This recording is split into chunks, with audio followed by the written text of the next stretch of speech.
بسم اللہ الرحمن الرحیم۔ ایک حدیث پاک میں آتا ہے، اللہ جل شانہ ارشاد فرماتے ہیں کہ جب میں آسمانوں سے زمین پہ عذاب بھیجتا ہوں، دیکھتا ہوں کہ میرے بندے میرے گھروں کو، مسجدوں کو آباد کر رہے ہیں، تو آیا ہوا عذاب موقوف ہو جاتا ہے۔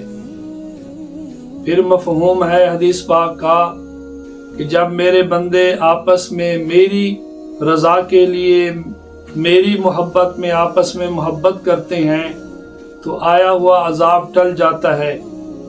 تیسرے نمبر پہ بالاسحار ہم یستغفرون، جب میرے ایمان والے بندے سحری کے وقت اٹھ کر توبہ استغفار میں لگتے ہیں تو میں آیا ہوا عذاب واپس بلا لیتا ہوں۔ صحابی رسول حضرت ابو دردہ رضی اللہ تعالی عنہ نے حضرت سلمان فارسی رضی اللہ تعالی عنہ کو خط لکھا، فرمایا اکثر اوقات مسجد میں رہا کرو۔ میں نے اللہ کے نبی صلی اللہ تعالی علیہ وسلم سے یہ بات سنی ہے کہ مسجد ہر متقی کا گھر ہے، اور اللہ جل شانہ یہ عہد کرتے ہیں، اللہ فرماتے ہیں کہ جو مسجد میں زیادہ رہتا ہے میرا وعدہ ہے میں اس کے اوپر رحمت کروں گا، اس کو راحت دوں گا، پل صراط کا راستہ اس کے لیے آسان کر دوں گا اور اپنی رضا نصیب کروں گا۔ کتابوں میں لکھا ہے پہلے زمانے میں شیطان شکل سے نظر آ جاتا تھا۔ ایک آدمی نے شیطان کو دیکھا اور اس کو کہا کہ کوئی ایسی تجویز مجھے بتا میں تجھ جیسا ہو جاؤں۔ شیطان حیران ہوا، اس نے کہا ایسی فرمائش تو آج تک کسی نے نہیں کی۔ بہرحال آدمی نے کہا کہ میں یہ چاہتا ہوں تجھ جیسا ہو جاؤں، کوئی ترکیب بتا۔ شیطان نے کہا کہ نماز میں سستی کیا کر، سچی اور جھوٹی قسمیں کھایا کر، قسم کھانے میں پرواہ نہ کیا کر۔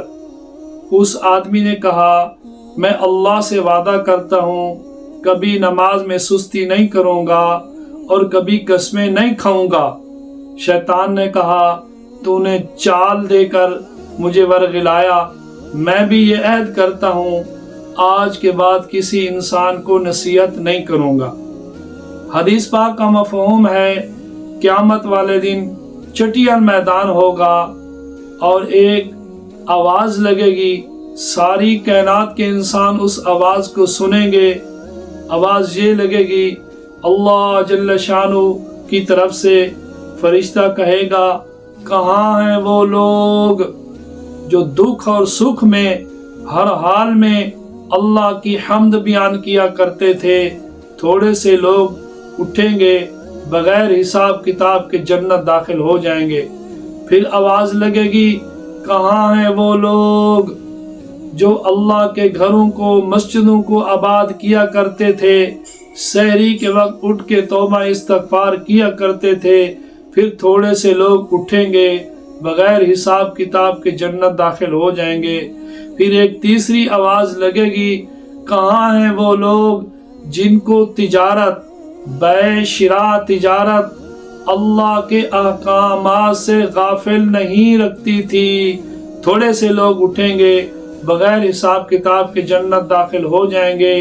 ایک اور حدیث پاک میں آتا ہے اس کے بعد ایک جہنم سے لمبی گردن، عنق گردن زہر ہوگی، اس کی 2 آنکھیں اور ایک فصیح زبان ہوگی، اور اپنی وہ زبان حال سے یہ کہے گی کہ میرے رب نے مجھے مسلط کیا ہے ہر اس شخص پر جو دنیا میں متکبر تھا، بد مزاج تھا، تو ایسے لوگوں کو چن چن کے جہنم میں ڈال دے گی۔ پھر دوبارہ نکلے گی، پھر کہے گی کہ میرے رب نے مجھے مسلط کیا ہے ہر اس آدمی پر جو اللہ اور اللہ کے رسول صلی اللہ علیہ وسلم کی نافرمانی کرتا تھا، ایذا دیتا تھا۔ جیسے اللہ فرماتے ہیں وَمَن يَعْصِ اللَّهَ وَرَسُولَهُ فَقَدْ ضَلَّ ضَلَالًا مُبِينًا، جو اللہ اس کے رسول صلی اللہ علیہ وسلم کی نافرمانی کرتے ہیں یہ کھلی گمراہی کے اندر ہیں۔ ایسے لوگوں کو چن چن کے جہنم میں پھینک دے گی۔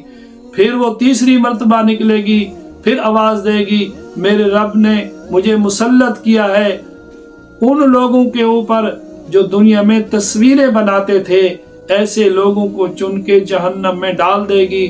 پھر حساب کتاب شروع ہوگا۔ اللہ جل شانہ سے دعا ہے اللہ پاک ہر نیکی کو کرنے کی توفیق عطا فرمائے، ہر برائی سے بچنے کی توفیق عطا فرمائے۔ وآخر دعوانا ان الحمد للہ رب العالمین۔